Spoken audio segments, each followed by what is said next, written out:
السلام علیکم ورحمۃ اللہ وبرکاتہ۔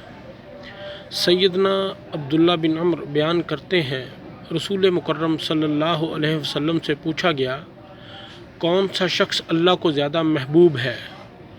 اور کون سا عمل اللہ کو زیادہ پسند ہے؟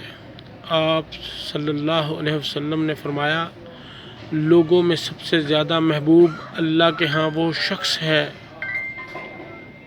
جو لوگوں کو سب سے زیادہ فائدہ دینے والا ہو، اور اللہ کو سب سے زیادہ محبوب پسندیدہ عمل وہ خوشی ہے جو مسلمان کسی دوسرے مسلمان کو دے،